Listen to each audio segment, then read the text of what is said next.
Eh bien, chers amis, je vous souhaite la bienvenue et je vous dis donc bonjour. Et bien sûr, nous allons donc voir la suite de l'histoire donc du château de Cheverny. Donc, dans les deux premiers, nous avons vu bien sûr, comme je vous disais, la forteresse Renaissance, tout ce qui touchait par rapport à la forteresse Renaissance, et le second volet, donc le château de Cheverny tel qu'on le connaît aujourd'hui. Voilà. Et là, bien sûr, je vais vous parler un peu, je dirais, de l'ensemble de l'architecture de Cheverny, ce qui s'y trouve. Et alors, je dirais que je vais peut-être me répéter, mais c'est un des plus célèbres châteaux de la Loire, bien sûr, avec Chambord, le château de Chambord, ainsi que le château de Blois, et également, je dirais, Chenonceau, qui, ces trois donc grands frères, sont tout proches de lui. Alors, Blois. Blois est une construction, bien sûr, qui porte les stades de styles différents, donc sur 4 siècles d'architecture. Mais là, bien sûr, Blois, nous en parlerons donc plus tard, quand je traiterai, bien sûr, je dirais, au cours de mes émissions, le château par lui-même. Voilà. Donc là, c'était une petite parenthèse que je voulais faire par rapport à Cheverny et bien sûr le château de Blois. Alors, Cheverny, pour en revenir donc à notre superbe petit château de Cheverny, celui-ci est construit dans un style classique et je dirais homogène. Donc, à l'aide d'un matériau traité en appareil de bossage plat, strié de refends horizontaux, et donc la pierre de Bourré. La pierre de Bourré est un tuffeau originaire de ce village du Loir-et-Cher. Alors, cette pierre a, je dirais, la particularité de blanchir et de durcir en vieillissant. Voilà. Alors, c'est vrai que c'est quelque chose qui est très intéressant parce que plus celle-ci vieillit et elle blanchit et durcit au fur et à mesure. C'est d'ailleurs, vous l'avez vu sur la façade, ce qui explique la blancheur de celle-ci, donc la façade principale.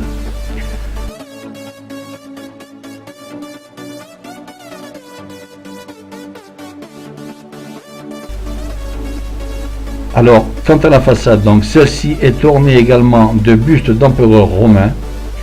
Les toits, quant à eux, donc les toits des pavillons latéraux sous forme de dômes carrés surmontés de campaniles ajourées. Vous avez vu, bien sûr, je dirais, je me répète, quand on voit de l'extérieur, donc les parties, donc ces petits campaniles ajourés et qui encadrent les hauts toits à la française, donc du corps principal, donc le corps central. Et d'ailleurs celui qui a servi à, je dirais, à Hergé à faire son fameux château de Moulinsart. Et vous voyez en même temps, nous continuons bien sûr la visite à l'intérieur et nous pouvons voir donc, je me répéterai à nouveau, la magnificence donc de l'ameublement et puis bien, également les décorations. Voilà, c'est vraiment superbe. Vous voyez, superbe fauteuil, c'est vraiment magnifique. De très beaux vases. De belles tapisseries également. C'est un très joli monument. Aussi bien architecturalement parlant que au niveau de la décoration et autres. Et ameublement, c'est vraiment superbe.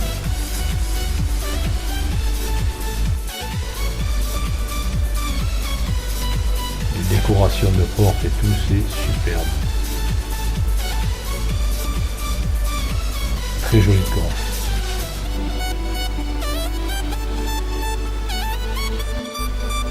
Alors j'en reviens donc un petit peu sur l'architecture donc de Cheverny. Alors le château, quant à lui, le château a été classé donc sur la liste des monuments historiques en 1840. Quelques années plus tard, celui-ci, donc l'ensemble du château et de ses communs, à l'exception bien sûr des parties classées, va faire l'objet d'une inscription au titre des monuments historiques le 13 février 1926. Donc tout ceci depuis le 13 février 1926. Par la suite, le parc ainsi que l'ensemble des bâtiments qui s'y trouvent feront également l'objet d'une inscription au titre des monuments historiques depuis le 5 décembre 2008. Vous voyez, je dirais, c'est proche, c'est vraiment proche, c'est une date qui n'est pas loin. Alors,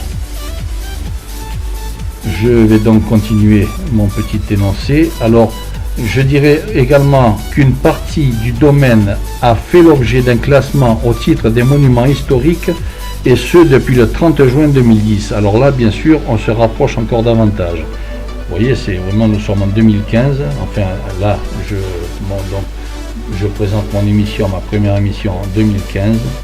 Et bien sûr, nous parlons donc de ce classement, le dernier classement en tout cas, qui a été fait le 30 juin 2010. Et alors, donc, cette dernière protection concerne la totalité du château, donc les façades et toitures de l'orangerie, ainsi que l'ensemble, je dirais, nord-sud du parc.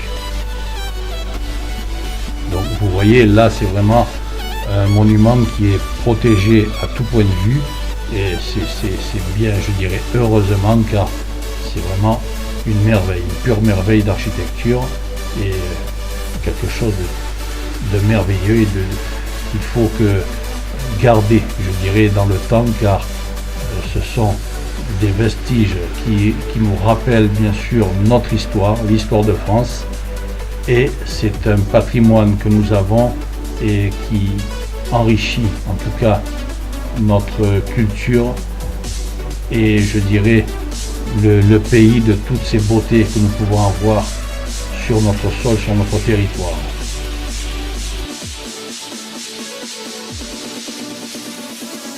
Vous voyez, de très jolies tapisseries, c'est vraiment superbe. Regardez les plafonds. Des arbalètes, enfin une arbalète en tout cas, avec des épées. On peut y découvrir également de l'armement, c'est vraiment très très intéressant à voir, à visiter. Et si vous avez l'occasion, en tout cas pour ceux qui ne l'ont pas vu, je vous conseille en tout cas d'aller sur place, et vous verrez, c'est très agréable. Cela demande, je dirais, une bonne journée de promenade. Tout en se promenant, on visite l'intérieur et l'extérieur. Vous verrez par la suite également sur les autres épisodes que j'ai fait. Le parc, c'est vraiment très joli. Vous voyez, de superbes plafonds, de l'armement, les armures, enfin c'est vraiment superbe.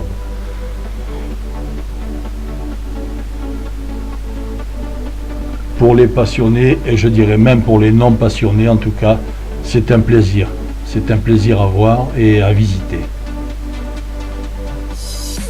Regardez la magnificence des plafonds, cette décoration, c'est vraiment du travail, d'une finesse. Vous voyez, de très belles toiles également, très jolie cheminée, monumentale je dirais.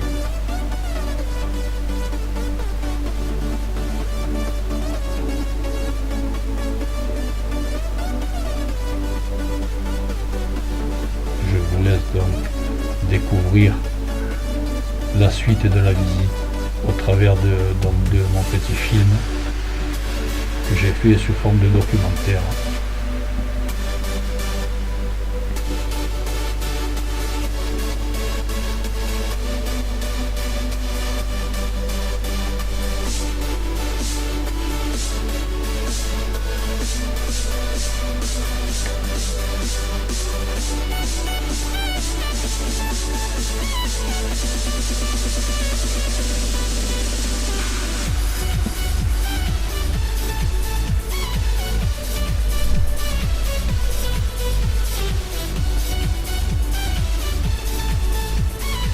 Je m'attarde un peu dans toutes les pièces car vraiment il y a beaucoup de choses à voir et à découvrir,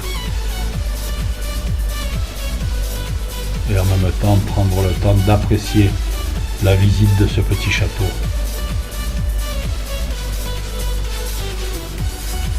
et de ses intérieurs, bien sûr.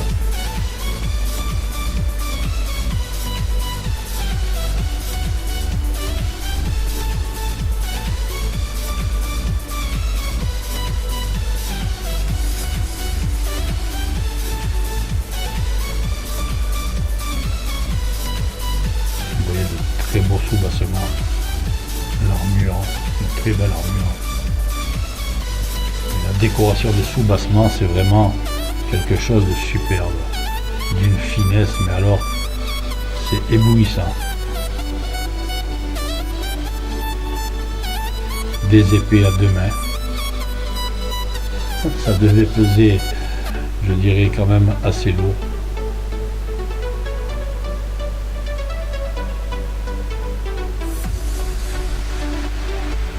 Vous voyez le parquet, c'est également vraiment très bien entretenu.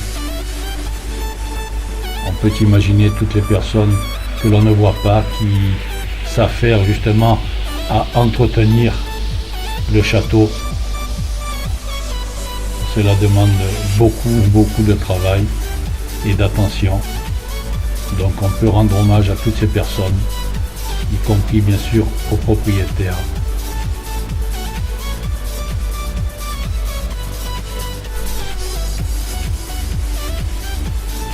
Mon épouse qui me fait quelques petits commentaires.